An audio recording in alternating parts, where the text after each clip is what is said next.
नमस्कार। आज बात करते हैं एक बड़ी राष्ट्रीय सुरक्षा से जुड़ी घटना की और उसकी जांच की। एक ऐसा धमाका जिसने हमारी सुरक्षा एजेंसियों को एक नए और काफी चिंताजनक पैटर्न पर सोचने के लिए मजबूर कर दिया है। तो चलिए इस मामले की गहराई में चलते हैं। तो सबसे पहले ये समझते हैं कि यह घटना आखिर थी कितनी गंभीर।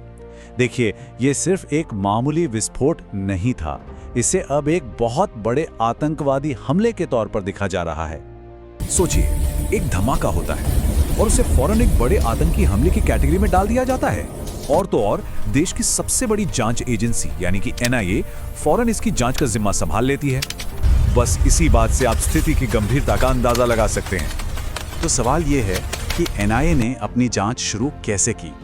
देखिए, किसी भी बड़ी पहेली की तरह इसे भी छोटे छोटे सुरागों को जोड़कर ही सुलझाया जा रहा है। तो आइए देखते हैं कि वो पहले सुराग आखिर थे क्या। जांच में जो पहला और सबसे अहम सुराग हाथ लगा वो थी एक गाड़ी जिसमें विस्फोटक रखे गए थे, एक Hyundai i20। अब दिलचस्प बात यह है कि इस कार की हिस्ट्री, मतलब इसका इतिहास, काफी उलझा हुआ है।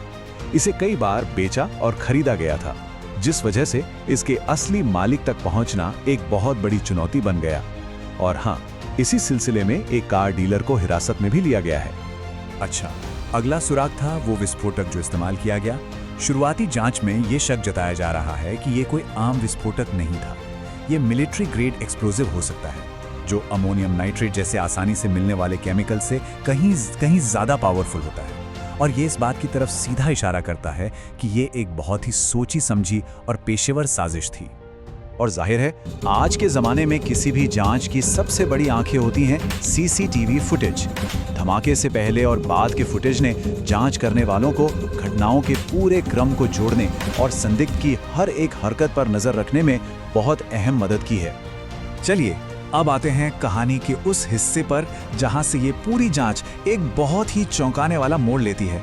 पता चलता है कि ये धमाका कोई अचानक हुई घटना नहीं थी। नहीं, ये तो एक बहुत बड़ी और लगातार चल रही साजिश का नतीजा था। जरा इस टाइमलाइन पर नजर डालिए।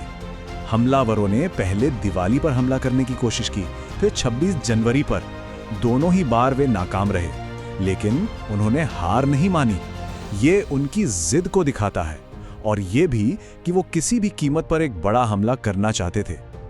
और अब सबसे चौंकाने वाली जानकारी, हमलावर की पहचान। ये कोई आम अपराधी या टिपिकल आतंकवादी नहीं था। इसका नाम था डॉक्टर उमर मोहम्मद नबी, और पेशा फरीदाबाद की एक जानी मानी यूनिवर्सिटी में असिस्टेंट प्रोफेसर। सोचिए, एक इतना पढ़ा लिखा इंसान जो समाज के एक सम्मानित हिस्सा था, माना जा रहा है कि धमाके में उसकी भी मौत हो गई है। डॉक्टर नबी की इसी प्रोफाइल ने सुरक्षा एजेंसियों को एक नया शब्द इस्तेमाल करने पर मजबूर कर दिया है, जो इस बदलते हुए खतरे को दिखाता है। और वो शब्द है व्हाइट कॉलर टेरर। तो आखिर ये व्हाइट कॉलर टेरर इकोसिस्टम है क्या? असल में ये उन आतंकवादी नेटवर्कों के लिए इस्तेमाल होने वाला एक शब्द है जिनमें डॉक्टर, इंजीनियर, प्रोफेसर, मतलब ऐसे पढ़े लिखे और समाज में अच्छी तरह से घुले मिले लोग शामिल होते हैं। ये लोग किसी के शक के दायरे में आसानी से नहीं आते और बस इसी बात का फायदा उठाकर अपने खतरनाक मंसूबों को अंजाम देते हैं। डॉक्टर नबी जैसे व्यक्ति का इस हमले में शामिल होना एक बहुत बड़ा सवाल खड़ा करता है। क्या आतंकवाद का चेहरा अब वैसा नहीं रहा जैसा हम आज तक सोचते आए थे? क्या अब खतरा उन जगहों से आ रहा है जहां से हम इसकी उम्मीद भी नहीं कर सकते? इस बड़े खुलासे के बाद अब सवाल उठता है कि आगे क्या होगा? जांच अब किस दिशा में जाएगी और देश की सुरक्षा के लिए इसके क्या मायने हैं? फिलहाल जो तत्काल एक्शन लिया गया है वो ये है कि दिल्ली में हाई अलर्ट जारी कर दिया गया है। NIA इस पूरे नेटवर्क की जड़ें खोद निकालने के लिए जम्मू कश्मीर समेत कई राज्यों में लगातार छापेमारी कर रही है और हर जगह सिक्योरिटी एकदम टाइट कर दी गई है। और ये हमें इस पूरे मामले के सबसे मुश्किल और सबसे बड़े सवाल पर लाकर खड़ा कर देता है कि जब हमलावर पढ़े लिखे हों, समाज का एक सम्मानित हिस्सा हों, तो ऐसे छिपे हुए खतरे को आखिर वक्त रहते पहचाना कैसे जाए?